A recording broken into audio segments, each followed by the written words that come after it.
এই কোরআন কার বাণী? আল্লাহর বাণী। এই কোরআন পৃথিবীর মধ্যে সর্বশ্রেষ্ঠ কিতাব কিনা? যালিকাল কিতাবু লা রাইবা ফি, এটা এমন কিতাব যার মধ্যে কোনো সন্দেহের অবকাশ নাই। এই কোরআন সর্বশ্রেষ্ঠ কিনা? এই কোরআন যার উপরে নাজিল হয়েছে, আমার আপনার নবী সর্বশ্রেষ্ঠ নবী কিনা? আর আমরা হলাম তার উম্মত, আমরাও কি কোনো অংশে কম? আল্লাহ রাব্বুল আলামিন বলেন, ওয়ালাকাদ কাররামনা বানি আদম। আল্লাহ বলেন, ও আদম সন্তানেরা, আদমের সন্তান, তোমাদেরকে আমি আল্লাহ কাররামনা, সম্মানিত করেছি। সুবহানাল্লাহ বলেন। আমরা সবাই আদম সন্তান কিনা? কিন্তু আল্লাহ রাব্বুল আলামিন আলাদাভাবে, এক্সেপশনাল ভাবে জানায় দিলেন, কুনতুম খায়রা উম্মাতিন উখরিজাত লিন-নাস। সুবহানাল্লাহ বলেন। আল্লাহ বলেন, ও মুহাম্মদ সাল্লাল্লাহু আলাইহি ওয়াসাল্লামের উম্মতেরা, কুনতুম খায়রা উম্মাহ, তোমরাই হলা পৃথিবীর মধ্যে সর্বশ্রেষ্ঠ। কিন্তু বুকে হাত দিয়া বলেন তো, নবীও পাইলাম শ্রেষ্ঠ, কিতাবও পাইলাম শ্রেষ্ঠ, আমরাও হইলাম শ্রেষ্ঠ। এটা কার ভাষায়? আল্লাহর ভাষায়। কোনো সন্দেহ আছে? কিন্তু শ্রেষ্ঠ জাতি হওয়ার পরেও, শ্রেষ্ঠ নবী পাওয়ার পরেও, শ্রেষ্ঠ কিতাব পাওয়ার পরেও পৃথিবীর বুকে আমরা আজকে শ্রেষ্ঠ না লাঞ্ছিত? বন্ধুগণ, যেই কথা বলতেছিলাম, পৃথিবীর মধ্যে আমরা শ্রেষ্ঠ জাতি বলেছেন কে? কিন্তু আমাদের এইরকম অবনতি হওয়ার কারণ কি? কারণ আছে না নাই? আল্লাহ নবীর আদর্শ থেকে আমি আপনি আজকে দূরে চলে গেছি। নবীজি বলেছেন যে হাদিস কানা তেলাওয়াত করেছি, কুল্লু উম্মতি ইয়াদখুলুনাল জান্নাহ। নবী বলেন, আমার প্রতিটা উম্মত আল্লাহর জান্নাতে যাবে। জোরে বলেন সুবহানাল্লাহ। প্রতিটা উম্মত কোথায় যাবে?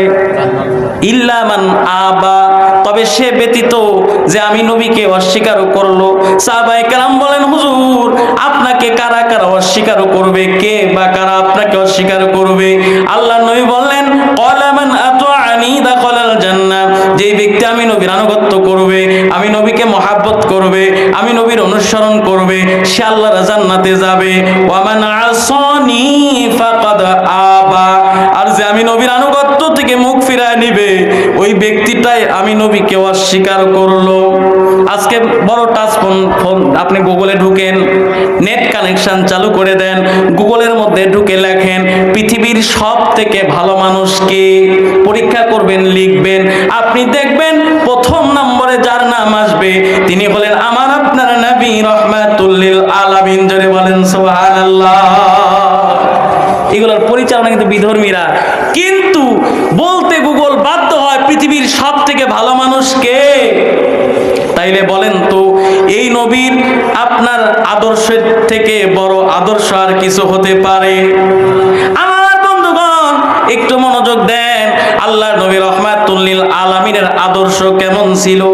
আল্লাহর নবী রাহমাতুল লিল আলামিন মক্কা থেকে মদিনায় হিজরতের পূর্বে, কিছুদিন পূর্বে আল্লাহর নবীর দিলে বড় তামান্না, বাইতুল্লাহর ভিতরে প্রবেশ করব, বাইতুল্লাহর ভিতরে প্রবেশ করে একটু আমি নবী নামাজ আদায় করব, আল্লাহর কুদরতি পায়ে একটু সিজদা দিব। কার তামান্না? আমার আপনার নবীর তামান্না। কিন্তু কাবার চাবি ওসমান বিন তালহা তখন ছিলেন একজন বিধর্মী, তার হাতে কাবার চাবি। কাবার চাবি আছে না নাই? যারা হাজী সাহেব তারা হজ করতে গেছেন, দেখছেন কিনা? এই চাবিটা ওসমান বিন তালহার হাতে। আল্লাহর নবী হযরত আবু বকরকে নিয়ে গেলেন, ও আবু বকর চলো আজকে একটু যাইতে চাই, এই কাবার চত্বরে গিয়ে একটু কাবার মধ্যে প্রবেশ করব, কাবার মধ্যে গিয়ে নামাজ আদায় করব। আল্লাহর নবী আবু বকরকে নিয়ে গেলেন। আবু বকরকে নিয়ে যাওয়ার পরে আল্লাহর নবী রাহমাতুল লিল আলামিন ডাক দিয়া বলেন, আবু বকর ওসমান বিন তালহাকে বলে একটু চাবিটা খুলে দিতে, আমানত হিসেবে একটু আমাদের কাছে দিতে বলো। আল্লাহর নবীর সাহাবী হযরত আবু বকর গেলেন, ও ওসমান বিন তালহা চাবিটা একটু খানায়, কাবার চাবিটা একটু দাও। বলে কি করবেন? বলে আমার নবী রাহমাতুল লিল আলামিন একটু খানায় কাবার মধ্যে প্রবেশ করবে, 2 রাকাত নামাজ আদায় করবে, একটু তৃপ্তির সহকারে আল্লাহর কুদরতি পায়ে সেজদা করবে। বলে না না না, চাবি দেওয়া যাবে না। বড় বড় নেতা আবু জেহেল, আবু লাহাব, উতবা, সাইবা এদের নিষেধ আছে। এইবার আল্লাহর নবী নিজে গিয়া বললেন, ও ওসমান বিন তালহা, কাবার চাবিটা একটু আমারে দাও। আমি কাবার বাহিরে নামাজ পড়তে কয়েকবার পড়েছি, কাফেররা আমার পিঠ মোবারকের উপরে উটের পচা নারী ভুঁড়ি আমার পিঠের উপরে চাপিয়ে দিয়েছে, পাথর নিক্ষেপ করেছে, আমাকে কষ্ট দিয়েছে। ও ওসমান বিন তালহা, আমাকে একটু চাবি দাও, আমানত স্বরূপ আমি নেব, মাত্র 2 রাকাত নামাজ আদায় করব, এরপরেও চাবিটা আবার তোমারে দিয়া দিব। এইবার আমার বন্ধুগণ বলে না না না, আপনাকে চাবি দেওয়া যাবে না। আল্লাহ নবী কারো অকথ্য ভাষায় গালিগালাজ পারলো, আল্লাহ নবীকে কষ্ট দিল। মানুষকে মারলে 2-4 দিন পর মারার ব্যথা যখন কমে যায়, ব্যথা যখন শেষ হয়ে যায়, মানুষ ভুলে যায়, কি ভুলে কিনা? কিন্তু কথার দ্বারা যদি আপনি কাউরে আঘাত দেন, তাইলে বলেন তো ওই আঘাত কি সহজে দূর হয়? যখন আপনার মনে হবে তখনই আপনার কষ্টটা জাগ্রত হবে। আল্লাহ নবীকে চাবি তো দিলই না, আল্লাহর নবীকে আরো কষ্ট দিল। আমার আপনার নবী রাহমাতুল লিল আলামিন এই মক্কা ছেড়ে আপনার চলে গেলেন মদিনায়, হিজরত করলেন কিনা? হিজরতের পরে আল্লাহর নবী রাহমাতুল লিল আলামিন, লম্বা ঘটনা সংক্ষিপ্ত করে বলতেছি, আপনার মদিনায় যাওয়ার পরেই আমার আপনার নবী রাহমাতুল লিল আলামিন যখন মদিনা বিজয় করলেন, এরপরে মক্কা বিজয় করলেন, 8ম হিজরিতে আমার আপনার নবী রাহমাতুল লিল আলামিন মক্কার পানে সাহাবীদেরকে নিয়ে রওনা দিলেন। জোরে বলেন সুবহানাল্লাহ। যে মক্কার মানুষেরা আমার আপনার নবীকে কষ্ট দিয়া মক্কা থেকে তাড়াইয়া দিছে, সেই মক্কার দিকে আমার নবী রওনা দিছে আজকে রাষ্ট্রের প্রধান। সুবহানাল্লাহ বলেন। আল্লাহ নবী সর্বপ্রথম চলে গেলেন কাবার চত্বরে। কোথায় গেলেন? কাবার চত্বরে গেলেন। কাবার চত্বরে যাওয়ার পরে আল্লাহ নবী রাহমাতুল লিল আলামিন ওসমান বিন তালহাকে খোঁজা শুরু করলেন। সুবহানাল্লাহ বলেন। কারণ তার হাতে তো কাবার চাবি। আল্লাহ নবী আজকে রাষ্ট্রের প্রধান, নবীর হাতে কাবার চাবি দিতে হবে কি না? আল্লাহ নবী গেলেন, যাওয়ার পরে খুঁজতেছে ওসমান বিন তালহাকে, কোথাও পাওয়া যায় না। আমার বন্ধুগণ, এইবার আল্লাহ নবী বলেন, আলী রে, দেখো তো ওসমান বিন তালহা কই চলে গেল? ওসমান বিন তালহাকে তো দেখা যায় না, সেও কি মক্কা ছেড়ে পলায়ন করলো? আলী খোঁজা শুরু করলেন।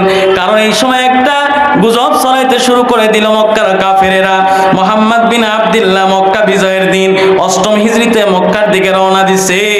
যাকে কাফের যাদেরকেই পাচ্ছে তাকে তাৎক্ষণিক হত্যা করতেছে। জোরে বলেন নাউজুবিল্লাহ। ও বন্ধুগণ, নবীর আদর্শ বোঝানোর জন্য ঘটনাটা বলতেছি। একজন বুড়ি মানুষ, একজন বৃদ্ধা মানুষ, ওনার বড় একটা টপলা বাঁধছে। টপলা বাঁধার পরে ওই বৃদ্ধা মহিলাটা কি করতেছে জানেন? টপলা বাঁধার পরে মক্কা ছেড়ে রওনা দিচ্ছে। কিছু দূর পথ যায়, আবার টপলার মায়ায় টপলার কাছে চলে আসে। কোথায় আসে? একবার সামনে যায়, আবার টপলার মায়া টপলার দিকে চলে আসে। আল্লাহ নবী এই দৃশ্যটা দূর থেকে অবলোকন করলেন। আমার রহমতের নবী যখন ঘটনাগুলো দেখলেন, দেখার পরে আমার আপনার নবী রাহমাতুল লিল আলামিন ওই মহিলার কাছে চলে গেলেন। জোরে বলেন সুবহানাল্লাহ। যাওয়ার পরে বললেন, মা, ও বুড়ি মা, আমি অনেকক্ষণ হলো লক্ষ্য করতেছি আপনি টপলাটা একবার ছেড়ে চলে যান, আবার চলে আসেন, কারণ কি? বলে, বাবা, আজকে মক্কা বিজয়ের দিন, ফতে মক্কার দিন। তুমি কি জানো না মুহাম্মদ বিন আব্দুল্লাহ এই মক্কার দিকে আসতেছে? বলে, আসতেছে ভালো কথা, কিন্তু আপনি পালায়ে যান কেন? কয়, বাবারে, মানুষের মুখে শুনেছি সে নাকি যারে পায় তারে হত্যা করতেছে। জোরে বলেন নাউজুবিল্লাহ। কি বলে?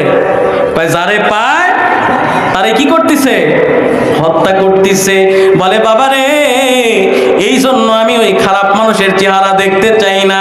তার চেহারা দেখার আগেই এই মক্কা ছেড়ে আমি অন্যদিকে পালায়া যাই।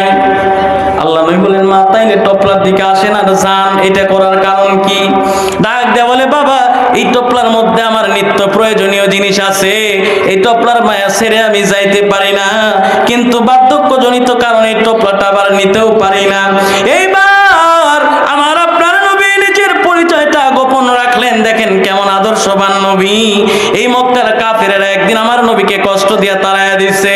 এইবার আল্লাহ নবী বললেন, বুড়িমা আপনার টোপলাটা যদি আমি আপনার ওই জায়গায় পৌঁছায় দিয়ে আসি, আপনার আত্মীয় স্বজনের পথের দিকে যদি আমি পৌঁছায় দিয়ে আসি, তাইলে কি আপনি খুশি হবেন কিনা?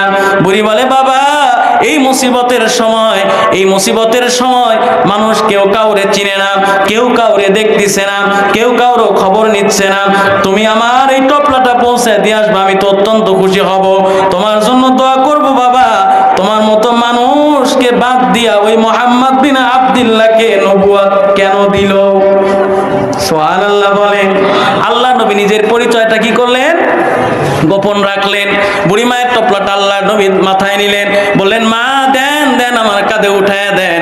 আমার আপনার নবী বুড়ির টোপলাটা কাঁধে নিয়া বড় ওজনের টোপলার সামনের দিকে অগ্রসর হইতেছে।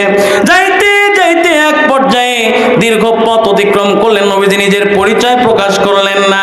টোপলাটা যখন নামায়া দিলেন, নামায়া দেওয়ার পরে বুড়ি বলে, ও বাবা ছেলে, বড় বয়স হয়ে গেছে, বৃদ্ধা হয়ে গেছি, আর কয়দিন বাঁচবো জানি না, কয়দিন হায়াত পাবো জানি না রে বাবা, তোমার পরিচয়টা একটু আমারে দিয়ে দাও, তোমার জন্য আমি দোয়া করতে চাই। সুবহানাল্লাহ বলেন। আল্লাহ নবী বললেন, ও বুড়িমা, আপনি যার ভয়ে যাকে দেখবেন না বলে প্রতিজ্ঞা করেছেন, যার ভয়ে আপনি মক্কা ছেড়ে পালায়া যান, আমি হলাম সেই আব্দুল্লাহর পুত্র মুহাম্মাদুর রাসূলুল্লাহ। জোরে বলেন সুবহানাল্লাহ। বুড়ির তো চোখ কপালে উঠে গেছে, যার ভয়ে পলাইতেছি সেই আমার টপলা বয়া দিল। বলে, বাবা অন্য অন্য কাফিরদের নিকট শুনেছি বুঝো, আজকে বাস্তবে দেখলাম তার উল্টা। আমি আর দেরি করতে চাই না, আসলে আপনি সত্য নবী, আমাকে পড়ায় দেন লা ইলাহা